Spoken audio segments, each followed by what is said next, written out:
Messieurs et dames, bonjour et bienvenue à cette nouvelle émission Trajectoire. Nous avons l'inquiétude de vous retrouver nombreux devant vos postes de téléviseur pour nous suivre. Aujourd'hui, nous allons nous entretenir avec le professeur Dr Octavie. J'aimerais qu'avant d'engager une discussion avec elle, que vous puissiez suivre son portrait commenté par Nadia Nzouazi. Suivez, on se retrouve juste après.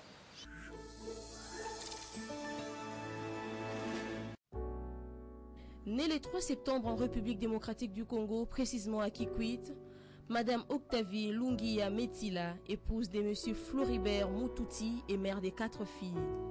Elle a plusieurs casquettes dans notre société congolaise.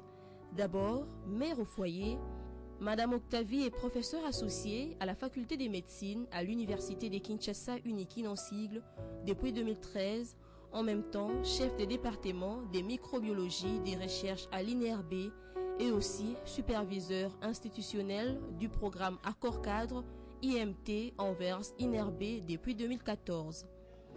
Cette femme est remplie de vertus. Pour elle, la crainte de l'Éternel est une priorité malgré ses multiples occupations.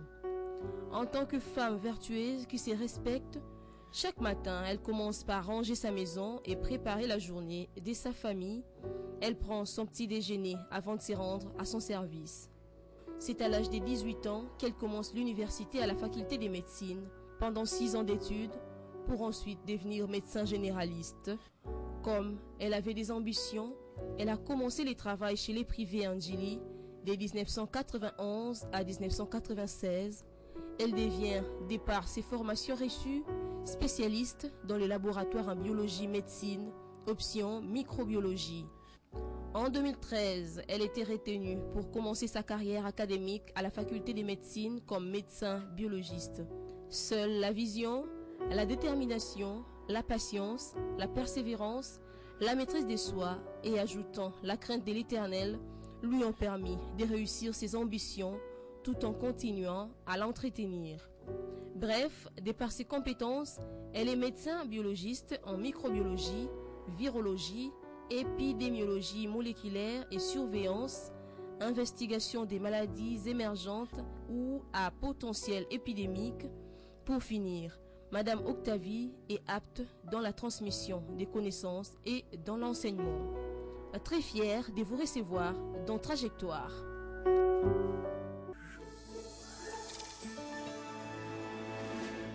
Alors, merci beaucoup d'avoir suivi son portrait avec beaucoup d'attention. Alors, bonjour, docteur Octavie. Bonjour, Madame Fanny. Comment allez-vous? Ça va très bien, merci.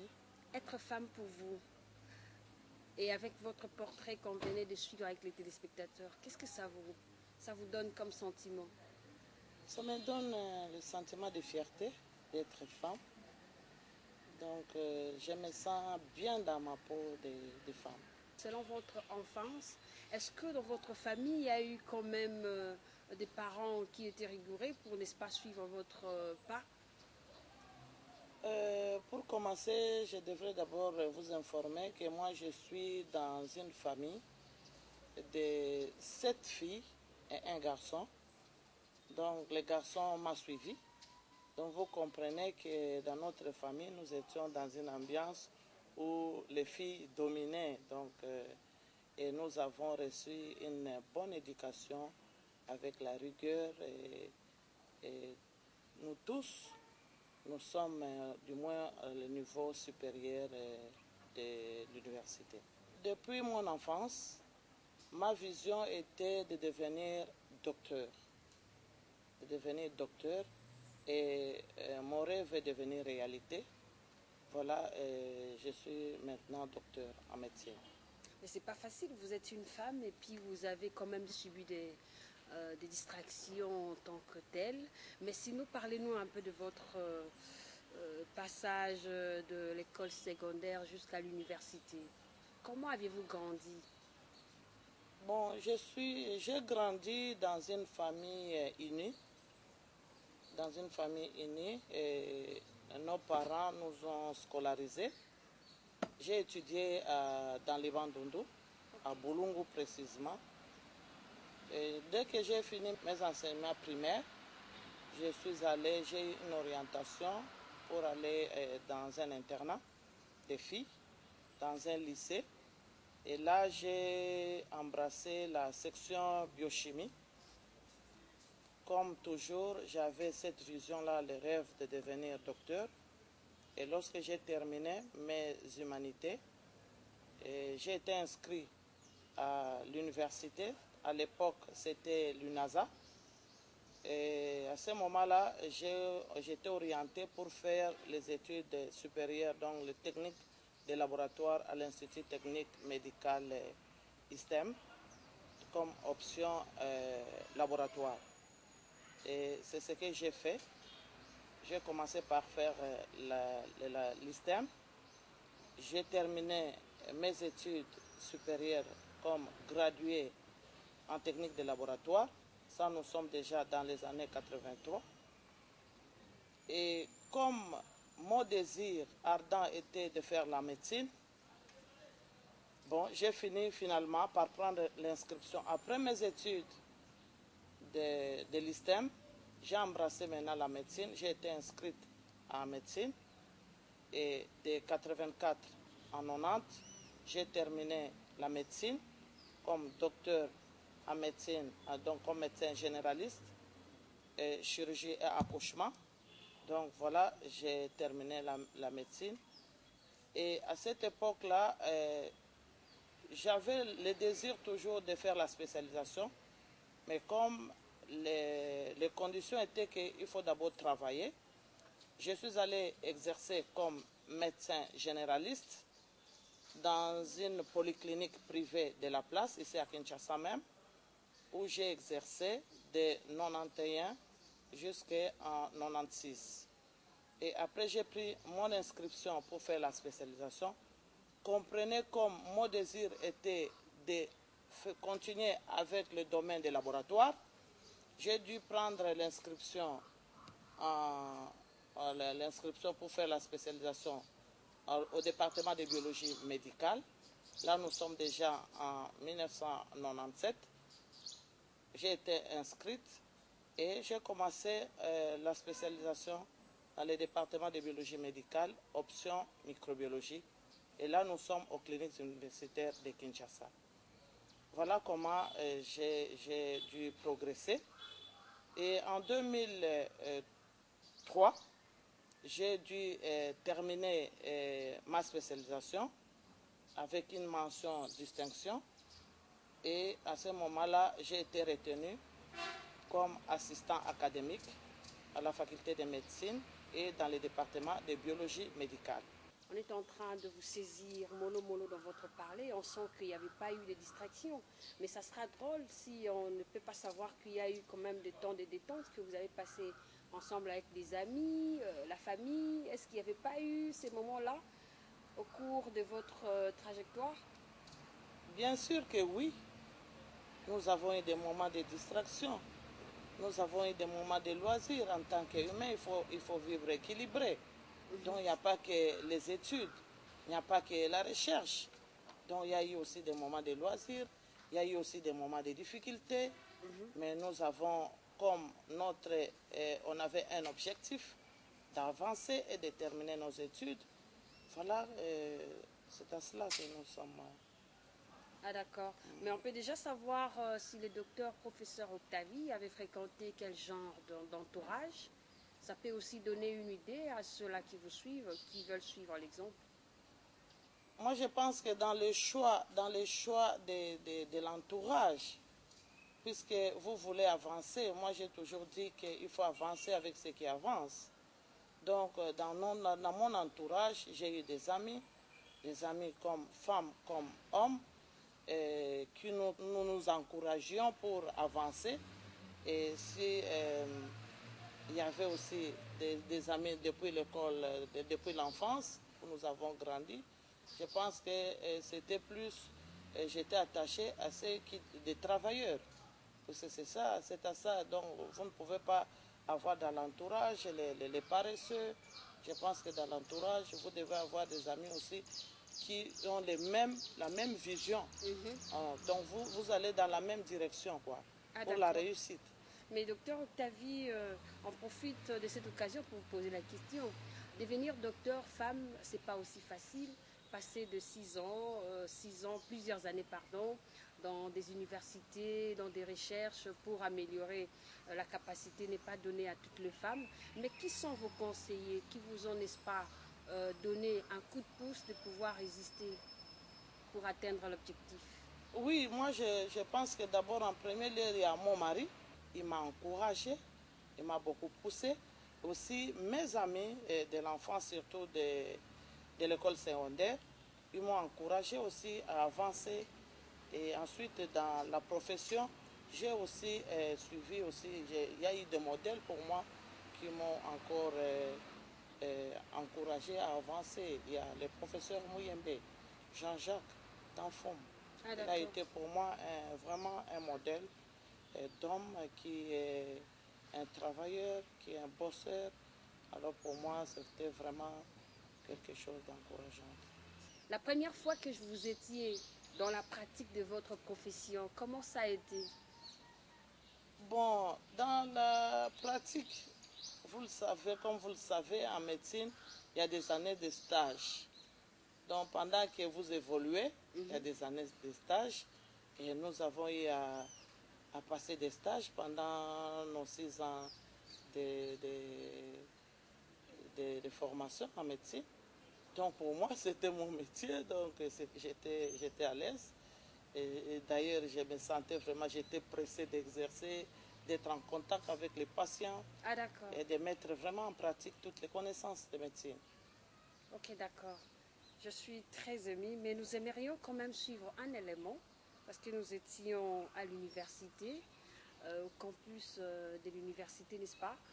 Très chers téléspectateurs, nous allons suivre cette interview de son collègue, et puis on se retrouve juste après.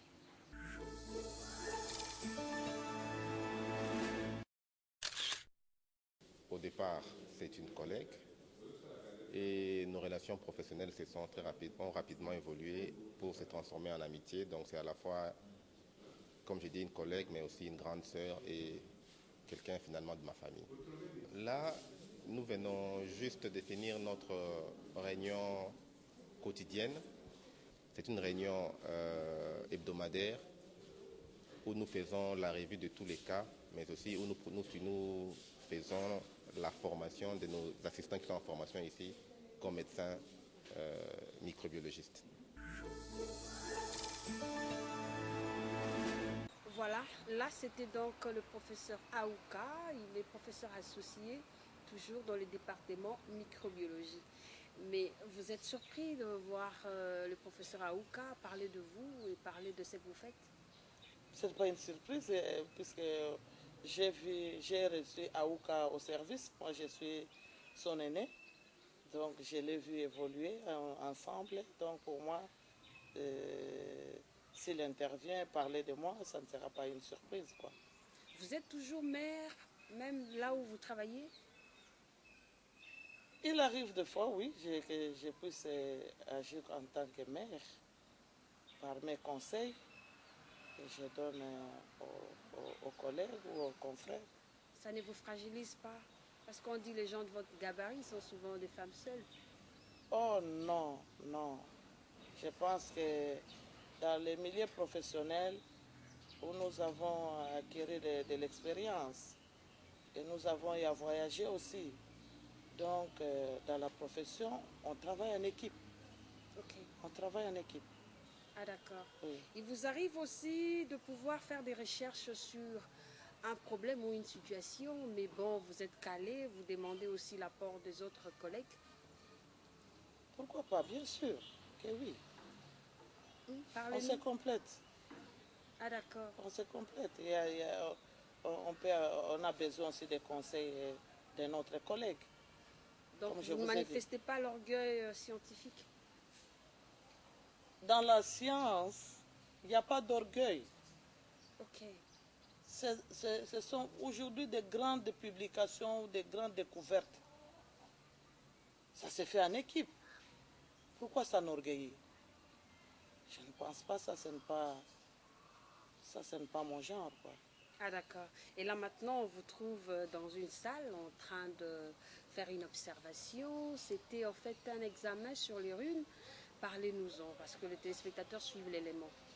Parlez-nous. Bon, comme je venais de vous le dire, que j'ai embrassé dans la spécialisation la microbiologie et je suis un médecin biologiste, donc en tant que spécialiste, et de ce fait,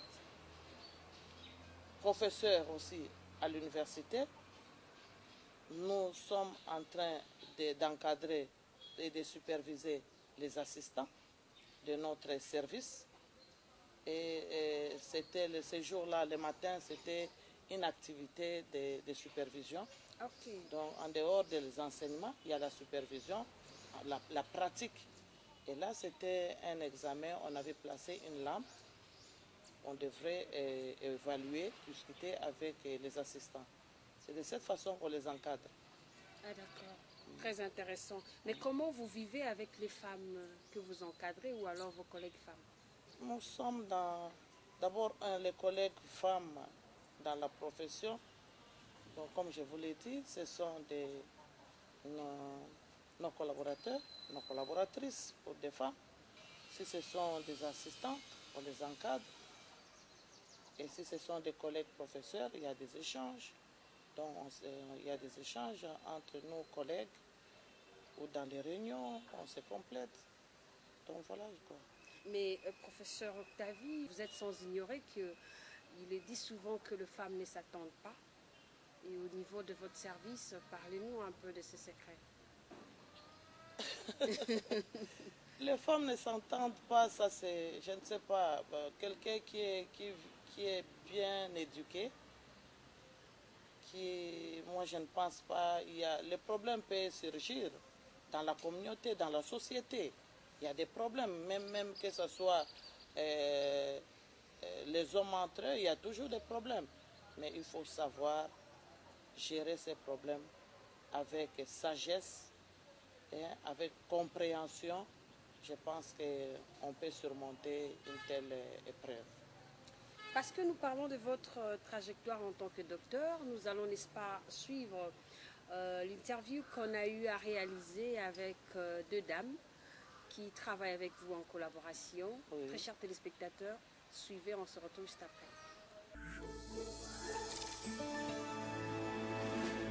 Disons que le professeur Octavie, c'est notre chef direct et c'est la personne qui nous a reçus quand nous sommes arrivés en assistanat ici, au service de microbiologie des cliniques universitaires de Kinshasa. Elle nous a expliqué comment les choses devaient se passer, elle nous a donné des conseils qui nous ont aidés à devenir, je pense, ce que nous sommes. Et donc nous travaillons avec elle en franche collaboration dans le cadre de nos activités scientifiques, dans l'encadrement des assistants, dans la recherche scientifique. Et aussi comme personne, c'est une femme très bien. Dans les relations personnelles aussi sont très bonnes parce qu'elle sait mettre une bonne ambiance de travail là où elle est, d'un point de vue personnel, d'un point de vue scientifique aussi. La collaboration est franche et efficace et nous produisons de bons résultats grâce à ça. C'est une femme, on va dire, de poigne et très engagée dans ce qu'elle fait, efficace vraiment dans le travail. Préparer une thèse, ce n'est pas quelque chose de facile, surtout pour nous les femmes, parce qu'on a à la fois, on est là comme dans une activité professionnelle, mais on est épouse, on est mère, et ce n'est pas toujours facile de concilier les deux, mais elle a réussi à le faire très bien. Et c'est un exemple pour nous qui venons après. Vraiment, pour nous, c'est un exemple de réussite d'un point de vue professionnel. Moi, j'ai intégré le service de microbiologie, ça fait en tout cas plus de 6 ans, presque 8 ans. Et je l'ai trouvé en train de préparer sa thèse de doctorat pour devenir professeur d'université. Et c'est parmi les choses qui m'ont marqué parce que c'est la première dame professeure du service de microbiologie. Alors, ce que j'ai retenu, c'est que c'est l'endurance dans le travail qu'elle a mis pendant cette période-là jusqu'à arriver à ce titre-là qui n'est pas des moindres. Donc, son courage-là, cette endurance dans le travail-là, moi, ça m'a vraiment personnellement marqué. Et quand je suis arrivée au service, c'est vraiment une personne très ouverte. Hein. Je retiens toujours sa façon de nous appeler. Elle nous appelait toujours ma petite. Et ça faisait une familiarité qui arrange l'ambiance dans le service, dans le travail, hein, qui détend un peu l'ambiance et permet de bien travailler. Cet élément-là, ces deux éléments-là me sont restés vraiment marqués en ce qui concerne la personne du professeur Octavie.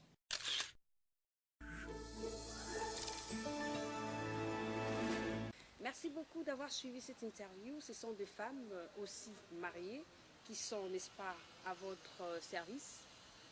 Nous avons écouté comment est-ce qu'ils ont parlé avec enthousiasme.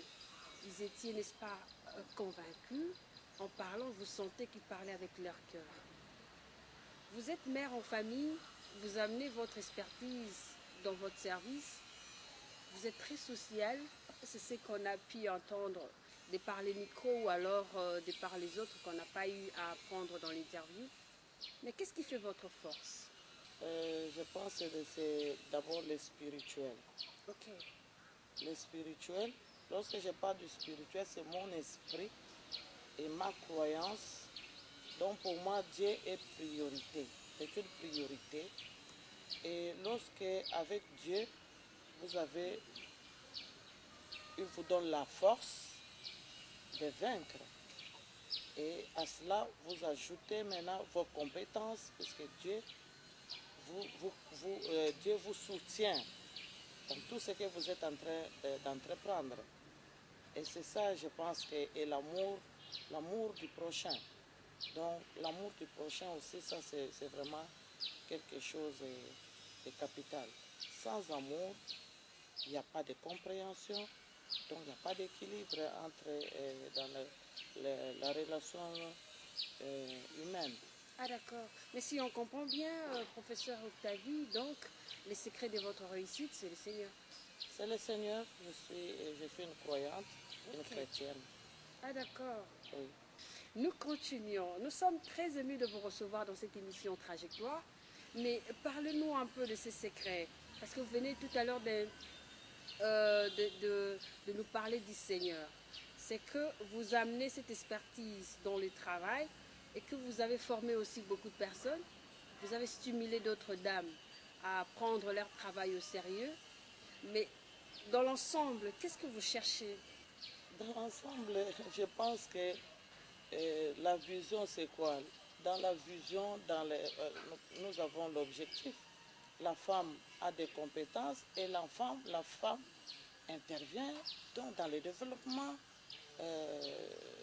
du pays et de la nation du monde. La réussite. Ah d'accord. La réussite. Très ému en tout cas, docteur Octavie. Mais finalement, il vous arrive aussi de traiter votre mari? Pour des petites pathologies ou encore des symptômes tels que les céphalées, ou bien il y a des céphalées. Là, ce sont des petits bobos, on peut traiter. Mais en général, si c'est un problème qui démarre, je pense que je conseille à mon mari d'aller consulter un médecin. Vous avez bonne mine, vous êtes docteur aussi, et parlez-nous de votre traitement. Pour les soins médicaux, je vais voir les confrères. Je consulte. Vous avez un confident, confrère qui vous traite à tout moment? Bon, tout dépend de la pathologie ou des signes, des symptômes que je présente. Ah, donc s'il s'agit d'un problème, il y a plusieurs problèmes de santé. Et puis, il y a des spécialités. J'irai en fonction des problèmes de santé qui se présentent à ce moment-là, le choix des spécialités. Alors, nous tentons lentement, sûrement, vers la fin de cette émission. Vous êtes femme chercheur, vous êtes docteur, en même temps scientifique. Déjà, vous pouvez donc donner un conseil ou prodiguer un conseil à toutes les femmes, parce que nous venons de passer le mois dédié à la femme, le mois de mars, pour bien, n'est-ce pas, prendre le travail au sérieux. Et puis à la jeune fille qui prend, n'est-ce pas, vos pas.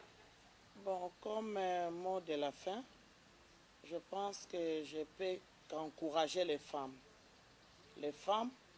et les filles, que leurs rêves deviennent réalité, comme moi je l'ai fait. J'ai rêvé, il faut commencer d'abord par rêver. Et ces rêves-là, aujourd'hui, est devenu réalité. Donc, pour que ça devienne réalité, vous devez vous mettre au travail. Et nous pensons ici, on parle de l'égalité des sexes. L'égalité des sexes. Donc, dans l'égalité des sexes, où là, c'est dans les compétences, dans le travail. Il faut vraiment travailler durement pour la réussite, pour que votre rêve devienne réalité. Très chers téléspectateurs, c'est par ici que nous mettons un terme à cette émission. Il y a un auteur qui dit, Victor Paul Wéruel, si tout le reste échoue, essaye de travailler durement. C'est ça le message du professeur Octavie, n'est-ce pas, pour encourager les femmes et la jeune fille. Cette émission est terminée. Merci à Rolina Oezi, merci à Eric Mbouyandai, merci à toi Ciel Zanga et à vous chers téléspectateurs. On se retrouve prochainement avec un autre invité. Au revoir.